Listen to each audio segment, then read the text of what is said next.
Shalom.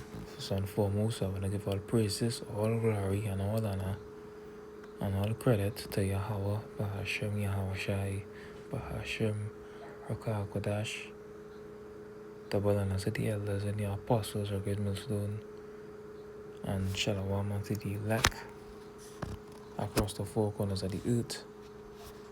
So here again with another lesson, right? Starting off in the book of Psalms 37 and 1. Fret not thyself because of evildoers, neither be thou envious against the workers of iniquity, because you would see these evil people in this world. It will seem as if they're prospering, and they're having their way when they're committing the evil, wicked acts. But you have to know that, there's a judgment that's coming, right? Judgment mightn't come as swift as how you want to see it, but that judgment is coming. So you are not a threat, right? Only do what's good and righteous in the eyes of Yahweh Ba'ashem Yahweh Shai. Okay? You might see these evil, wicked bastards, and you might can't wait for them to die or see something happen to them.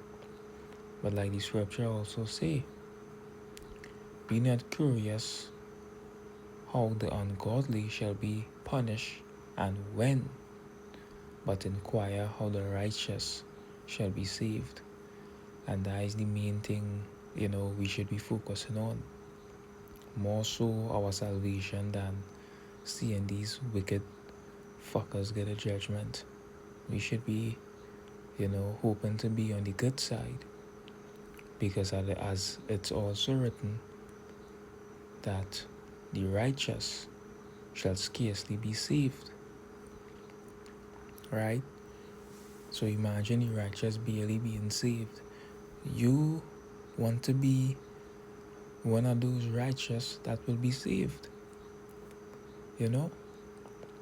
So instead of focusing on this one and that one and watching at this one wicked, that one evil, you understand? Which it is a part to do, You see somebody going off on something, you do a lesson on them.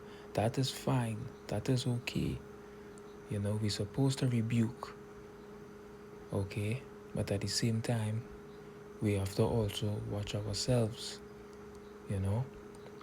We have to watch ourselves and take more heed unto ourselves and unto the doctrine, as the scriptures say.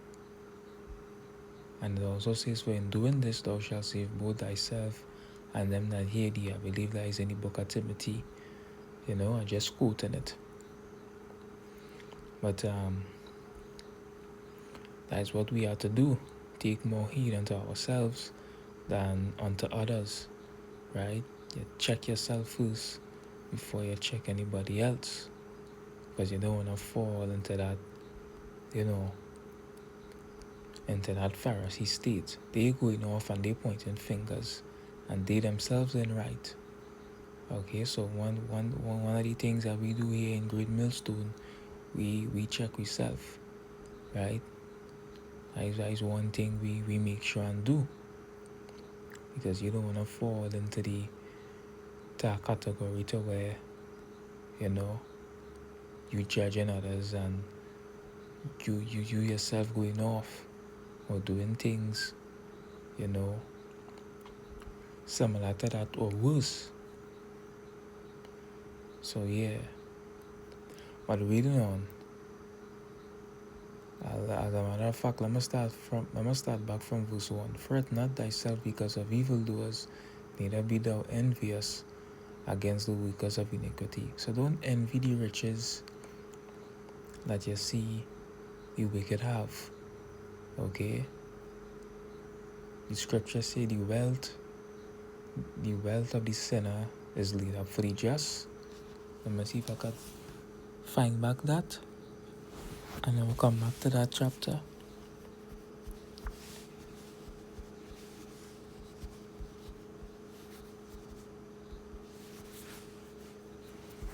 Proverbs. It's in Proverbs. Oh gosh, I'm gonna find it back.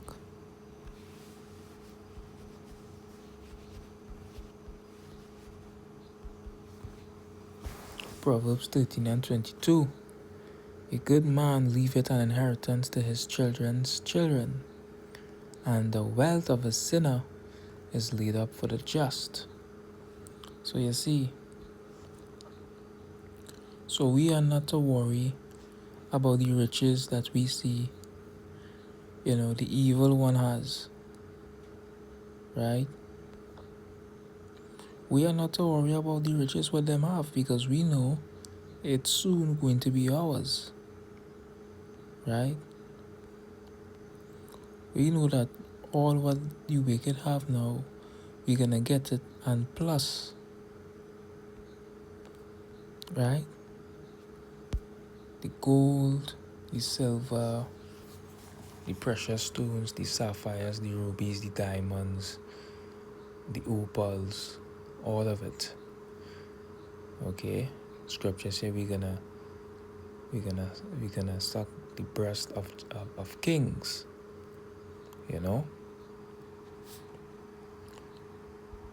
right?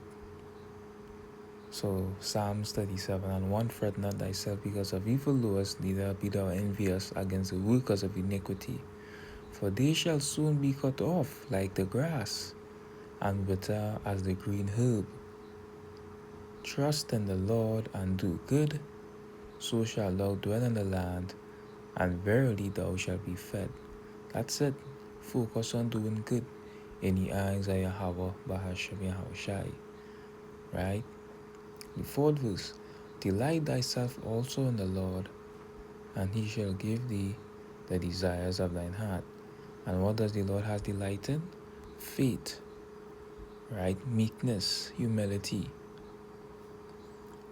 That's what the Lord has delighted. You fearing him.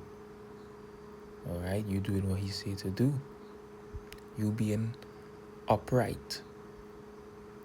Right?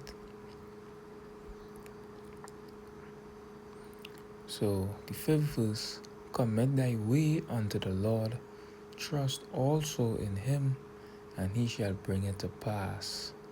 That's right. All the desires of your heart, he will bring to pass. Everything that you want and desire, you're going to have it in full abundance and more. Right? Like the scripture has said, eyes have not seen, nor ears have heard, what the Lord had promised to them that love him. So the things that you want, you're going to get it, and you're going to get more than you ask for. You're going to get more than your heart desire. And it's going to be everlasting. And you're going to have a new body, right? With no illness, no sicknesses, no diseases, to enjoy it fully. Right? So the sixth verse, and he shall bring forth thy righteousness as the light, and thy judgment as the noonday. And our righteousness is of the Lord, We give all credit and all glory and honor to Yahweh Ba'ashem Yahushai. Right? Seventh verse, rest in the Lord and wait patiently for him. Fret not thyself because of him who prospereth in his way, because of the man who bringeth wicked devices to pass. Right? So don't fret because I see Esau with his shit. This asshole has a short time. Right? We have forever, we have eternity. The wicked only have but a short time. Right? That's why when you read Revelation 12 and 12, he cranky. Alright? He's going to get very cranky because he's going to realize that his kingdom is up. Right? Revelation chapter 12 verse 12, woe unto the inhabitants of the earth and of the sea. The devil is come down and you having great wrath, because he knoweth that he have but a short time. So he's going to get cranky, and he's gonna get on like, you know, the stupid child that he is. Okay, he can't have his way, he can't have his new world order. So he's gonna try to delete and unalive anybody and anything in his path. That's why the scriptures say, if those days don't be shortened, there shall no flesh be saved. Right? Because that is the kind of child Esau, the so-called white man, is. Right? He's very destructive. You ever see a destructive child who just wanna mash down and pull down things? That is Esau. Because the kid had a way, the kid has something, that just wanna mash up everything. That's Esau. Right? So from there,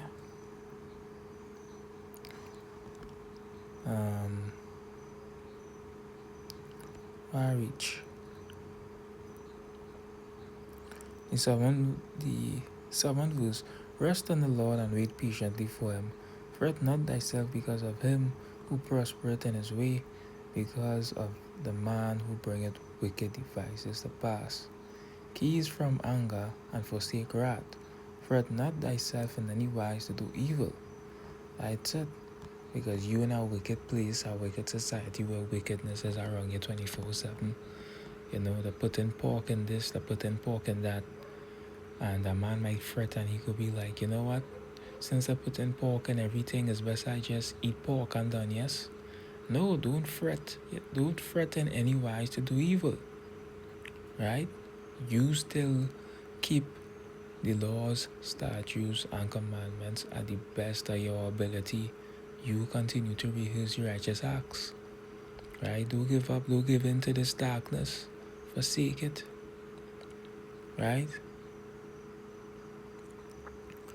The 9th verse, for evil laws shall be cut off, but those that wait upon the Lord, they shall inherit the earth. Right? For yet a little while, and the wicked shall not be. Yea, thou shalt diligently consider his place, and it shall not be. Right? So Esau, eventually, he will be nowhere to be found. You know? The 11th verse, but the meek shall inherit the earth, and shall delight themselves in the abundance of peace. Right? We're gonna see that. That's why we are not to fret when we see the shit that happens here. Right? We have to be slow to anger.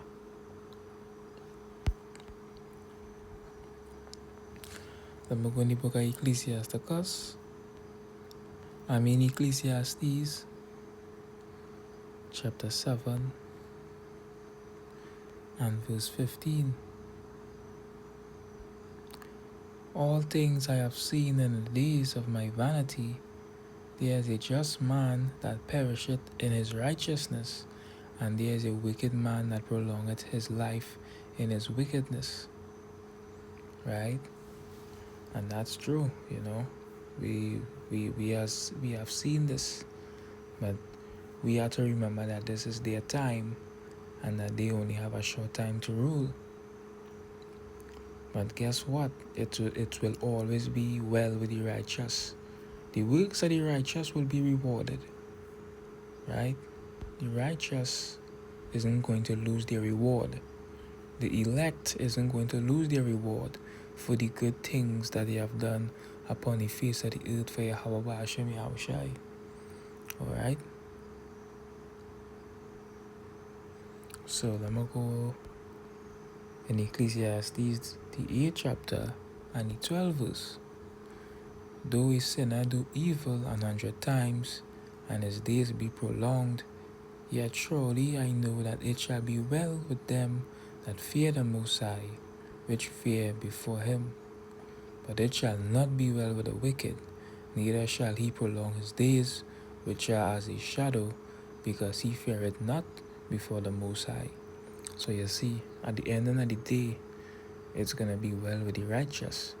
is gonna be well with the upright. Okay? So just keep doing good, right? Hate the evil, and love the good. So with that, I want to give all praises to Yahweh, Bahashem, Yahweh Shai, Bahashem, Merkah, Kodash, double honors to the elders and the apostles are getting on stone, and shalom unto the elect.